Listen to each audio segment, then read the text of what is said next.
Selamat siang. Siang, Bu. Siang, Bu. Siang, Bu.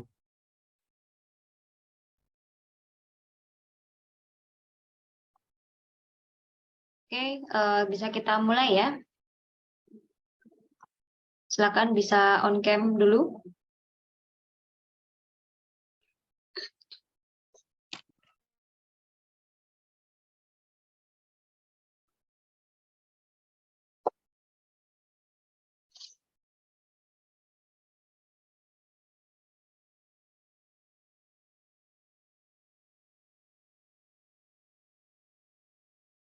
Baik, hari ini kita akan bahas tentang SOP dalam bisnis design. Ya, mungkin kalian semua sudah pernah dengar istilah SOP ya, atau mungkin sudah tahu atau bahkan sudah pernah membuat. Sudah pernah buat SOP? Belum ya? Tapi sudah tahu apa itu SOP? Apa SOP? Ada yang bisa bantu jawab tentang apa itu SOP? Standar operasional perusahaan, Bu. Oke, standar Benar nggak? perusahaan. Hah? Benarkah seperti itu? Hampir betul sih, hampir betul. Ada salah sedikit. Standar operasional apa? Apa ya perusahaan? Ya, Prosedur. betul. Ya, jadi standar operasional prosedur ya. Mungkin teman-teman yang lainnya sudah ada yang membaca atau sudah pernah tahu. Nah, ini ya. Jadi SOP itu adalah standar operasional prosedur. Nah, ini Stefan pernah buat, Bu, katanya. Oke. Jadi hari ini kita akan memang membahas tentang ini. Aduh, sebentar ini kok.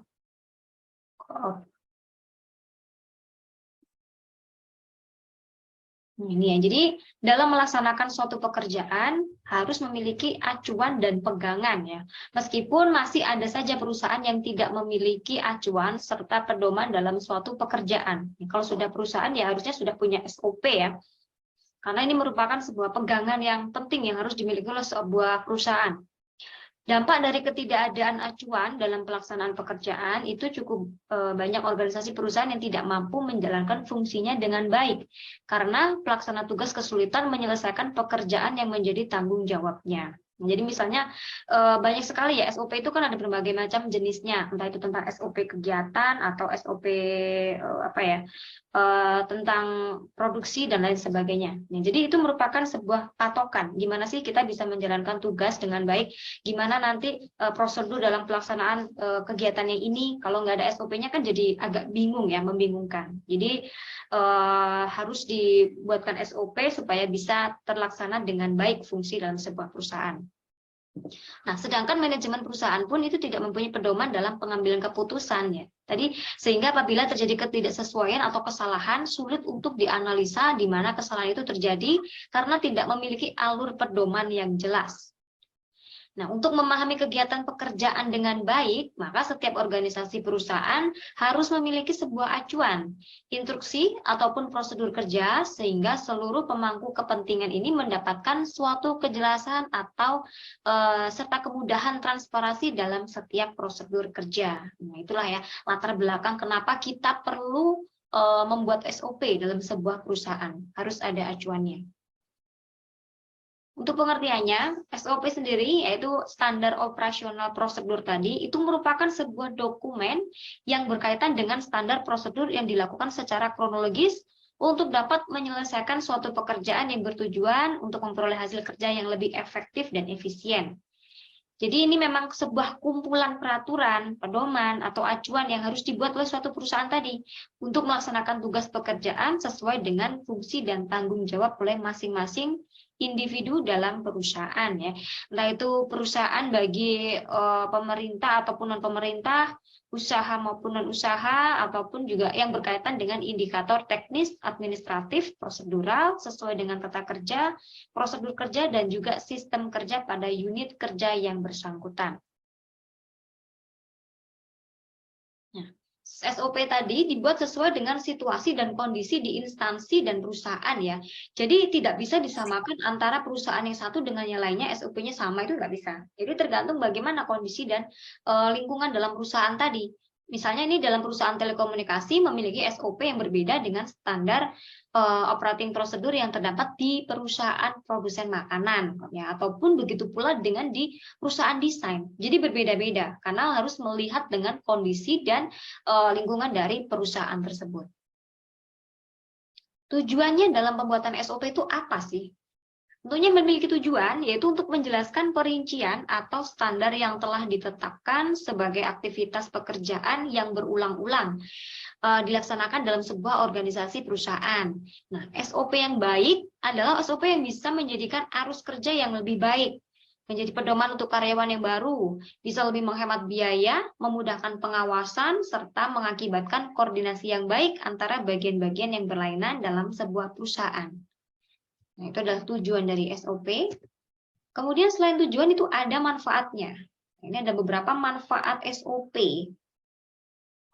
Yang pertama adalah sebagai standarisasi cara yang dilakukan oleh pegawai dalam menyelesaikan pekerjaannya, ya, untuk mengurangi terjadinya kesalahan atau kelalaian.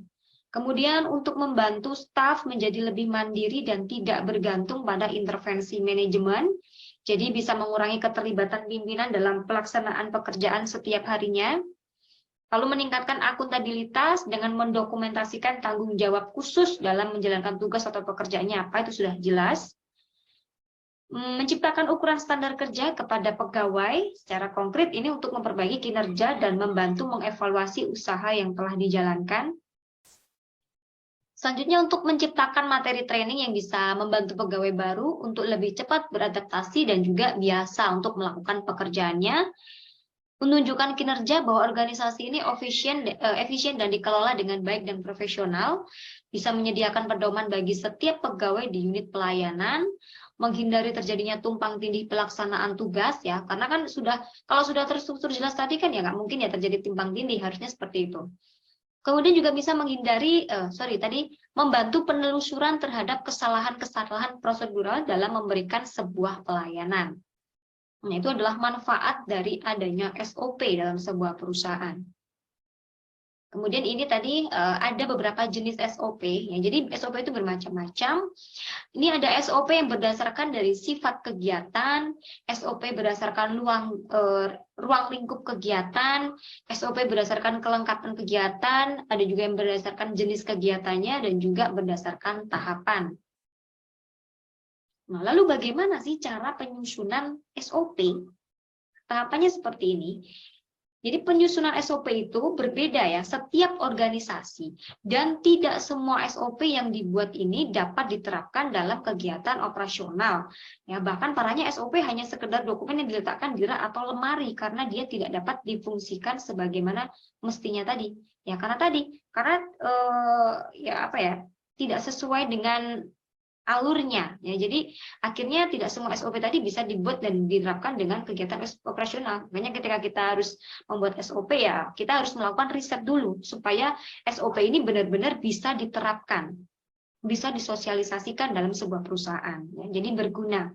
Nah, keberhasilan penyusunan SOP tadi itu memerlukan manajemen yang memiliki komitmen yang kuat terhadap organisasi, berkemauan tegas dan menerima serta melakukan perubahan. Nah, manajemen ini merupakan aktor inti perubahan yang akan menjadi panutan bagi seluruh pegawai yang menjadi bawahannya. Nah, jadi ketika membuat SOP ya harus mengikuti struktur penyusunannya ya. Jadi tidak boleh sembarangan ya. Karena kalau sembarangan tadi itu tidak akan berguna. Jadi hanya menjadi sebuah berkas saja tapi tidak diterapkan dalam operasional kerja. Nah, ini ada tahapan dalam penyusunan SOP ya, meliputi siklus sebagai berikut. Yang pertama adalah menyusun tim dalam pembuatan SOP. Jadi kita melakukan persiapan dulu. Nah, dalam persiapan ini kita juga menyiapkan tim, penyusunan tim. Kemudian kita melakukan riset lapangan, ya tetap harus ada surveinya. Kemudian penyusunan dan penulisan SOP, kita sudah ada tim, sudah riset, ada datanya, baru kita melakukan penyusunan ya. Kita tulis apa aja nih SOP-nya. Setelah itu, setelah kita punya penyusunannya tadi, baru kita bikin pengujian. Ya, jadi diujikan nih data yang sudah kita buat tadi. Setelah diujikan, kenapa? Diterapkan atau disosialisasikan. Nah, setelah disosialisasikan atau diterapkan, kita lakukan pantauan. Ya, dipantau nih, diamati seperti apa sih kinerjanya dari sistem berjalannya SOP ini. Oh, ternyata seperti ini. Kita evaluasi. Ya, kalau misalnya ada kekurangan, kita perbaiki yang bagaimana. Nah, setelah kita evaluasi, kita amati tadi apa saja kekurangannya, adanya perubahan apa, kemudian kita lakukan perbaikan. Nah, ini adalah penyusunan dalam SOP. Kita bahas dulu yang pertama tentang penyusunan tim. Ya, jadi pertama kita lakukan persiapan. Tidak ada aturan yang membatasi tentang panjang atau pendeknya SOP. Karena SOP ini digunakan oleh berbagai macam orang untuk tujuan yang berbeda, tapi tetap harus lengkap dan akurat. Jadi meskipun demikian, SOP yang lebih ringkas itu akan lebih memudahkan para pelaksananya. Kemudian dalam penunjukan tim dan kelengkapannya ada beberapa hal yang harus dilakukan, ya, diperhatikan dalam menunjuk tim. Tentunya kita harus memilih tim. Tim ini harus dilengkapi dengan kewenangan dan tanggung jawab. Keanggotaan tim ini sebaiknya dibatasi agar pengelolaan terhadap rentang kendali dapat dilakukan dengan baik. Tim harus dilengkapi dengan struktur yang jelas. Kemudian timnya sebaiknya merumuskan dulu apa misi, tujuan, dan sasaran tim, serta berapa banyak waktu dan sumber lain yang diperlukan untuk pengembangan SOP. Lalu tugas tim meliputi aspek substansi SOP dan aspek administratif. Kemudian juga tim pengembangan SOP ini sangat tergantung dari sumber apa yang dapat mereka peroleh dalam rangka pengembangan SOP-nya.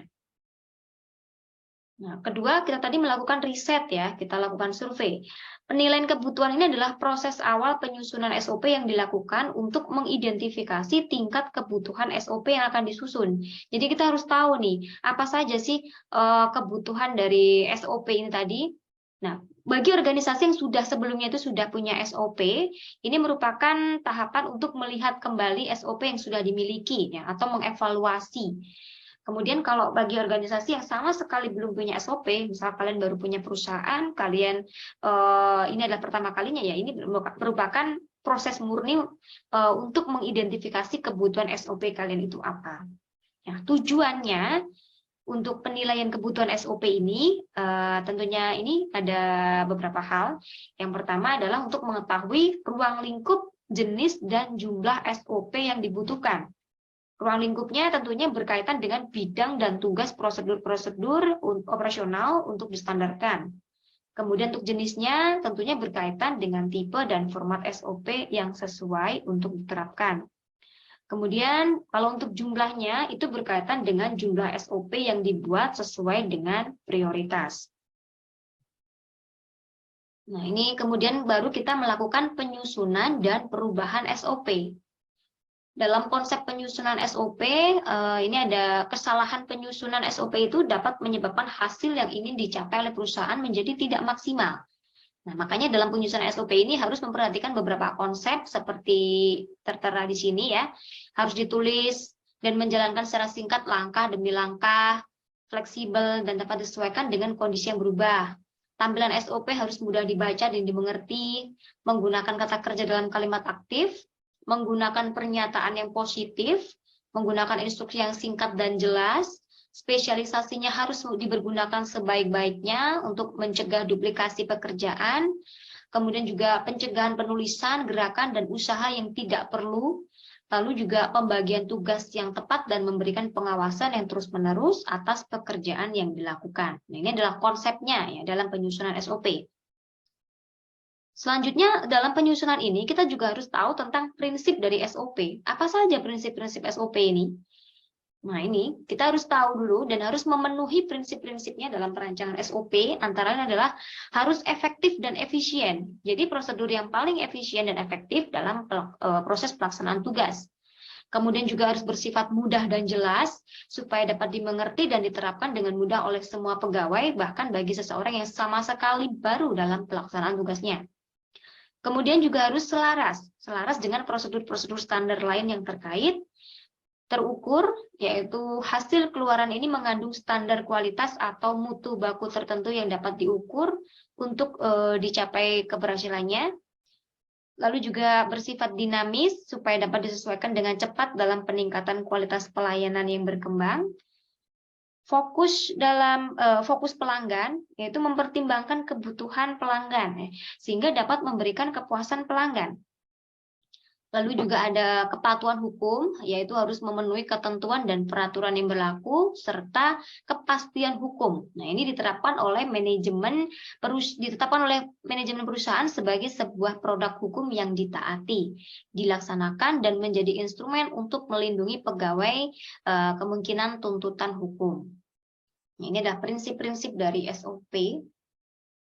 Kemudian setelah tadi kita melakukan penyusunan ya, nah setelah disusun kita sudah punya datanya, maka kita lakukan uji coba dan penyesuaian. Ya, jadi kita uji cobakan nih.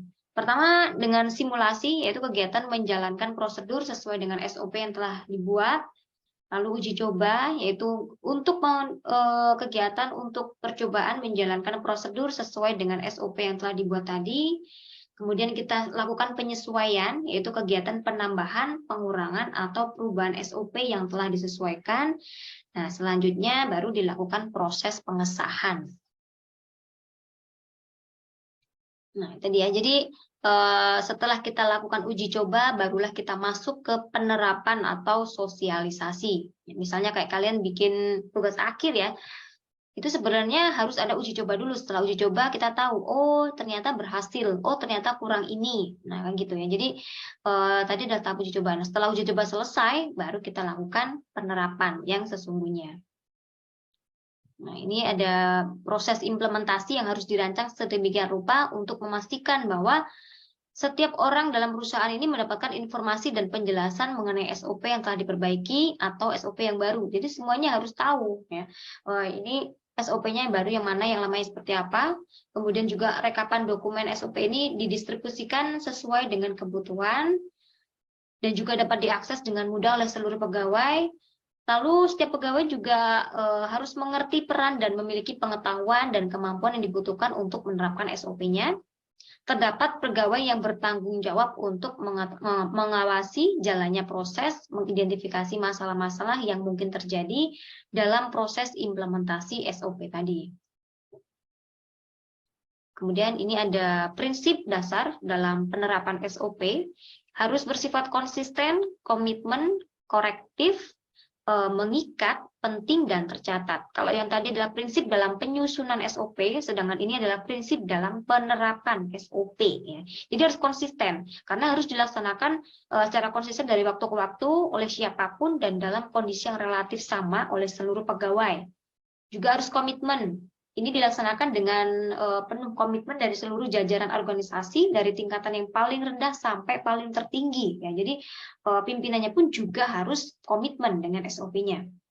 Bersifat korektif, yaitu harus terbuka terhadap penyempurnaan untuk memperoleh prosedur yang benar-benar efektif dan efisien. Kemudian juga bersifat mengikat, harus mengikat dalam pelaksanaannya, dalam melaksanakan tugasnya sesuai dengan prosedur standar yang telah ditetapkan. Dan juga penting karena seluruh pelaksana ini memiliki peranan penting. Apabila tidak melaksanakannya maka akan mengganggu proses secara keseluruhan. Lalu juga tercatat ya, terdokumentasi dengan baik sehingga dapat selalu dijadikan acuan atau referensi bagi setiap pihak yang memerlukan. Jadi keberhasilan pelaksanaan ini tergantung pada keberhasilan proses simulasi dan pengujian pada tahap pengembangan SOP. Nah, selanjutnya adalah yang terakhir ini adalah pemantauan, evaluasi, dan perbaikan. Nah, kalau pemantauannya ini adalah proses ini harus diarahkan untuk membandingkan dan memastikan kinerja pelaksana sesuai dengan maksud dan tujuan yang tercantum dalam SOP yang baru. Kemudian evaluasi SOP-nya secara substansial ini akan membantu untuk mewujudkan sebuah komitmen jangka panjang dalam rangka membangun sebuah organisasi yang menjadi lebih efektif. Ya. Jadi tidak semua SOP itu berlaku secara permanen.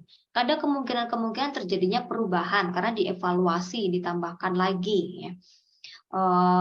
Oleh karena itu SOP ini perlu selalu untuk dievaluasi supaya bisa memberikan tujuan yang lebih baik lagi dan bisa memberikan merujuk pada kinerja yang lebih baik lagi. Nah, setelah dipantau, dievaluasi, barulah dilakukan perbaikan ya. Melakukan pengembangan sesuai hasil tinjauan ulang, sehingga SOP ini diharapkan lebih baik sesuai dengan kebutuhan organisasi perusahaan. Nah, berikut adalah contoh SOP ya. Ini adalah SOP dalam sebuah prosedur dalam penanganan keluhan pelanggan. Ini misalnya kalian membuka jasa ya, jasa desain. Nah, ini SOP-nya seperti ini, latar belakangnya apa, tujuannya untuk apa, ruang lingkupnya apa, tanggung jawabnya ini dipegang oleh siapa, kemudian unit kerja yang akan terlibat ini bagian mana saja.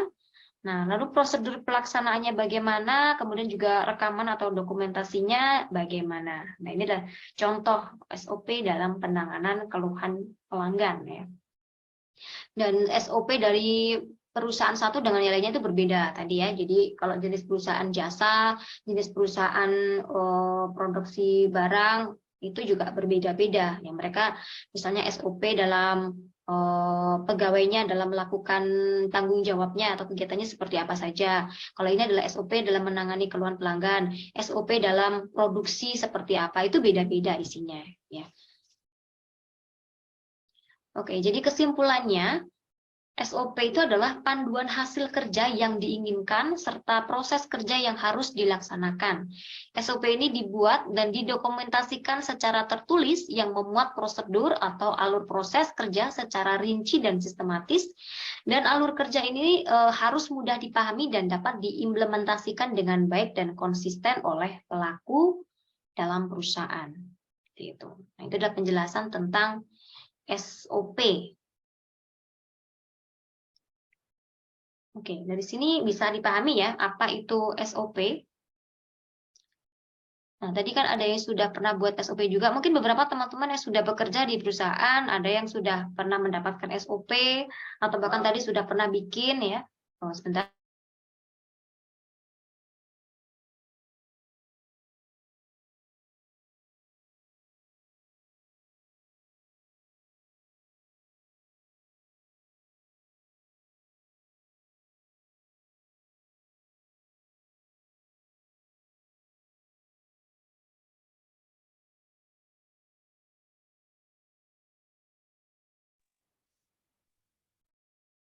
Oke, kalau kita lanjutkan lagi ya. Nah, untuk sekarang silakan kalian coba untuk membuat SOP sesuai dengan kebutuhan kalian ya. Sesuai dengan usaha kalian kemarin ya, masih meneruskan bidang usahanya. Kalau yang kemarin itu kan harga sudah beda lagi ya, harga kemarin tentang desain. Nah, untuk SOP ini adalah kalau misalnya kalian punya usaha yang kalian kemarin bikin ya, bisnis desain di pertemuan sebelumnya kemarin ya. Ingat ya, usaha apa kalian kemarin yang berkaitan dengan usaha kalian, ini misalnya kalian menjadi bosnya, kalian pemilik perusahaan, pemilik usaha, kalian punya... Yang proposal sudah, Bu. Apa? Iya, betul. Yang proposal kemarin ya, karena kalian kan tentunya punya karyawan ya. Nah, misal anggaplah kalian itu usahanya sudah cukup besar, punya beberapa karyawan, nah kalian kan harus membuat SOP nih. Nah, silakan, SOP-nya seperti apa? Disesuaikan dengan kebutuhannya. Oke, bisa dipahami? Bisa, baik. Kalau bisa, silakan bisa mulai dikerjakan. Oke. Nah, ini kalian selama mengerjakan ini bisa off cam dulu. Nanti kalau ada yang ditanyakan, silakan bisa bersuara ya, sambil on cam. Oke, Bu.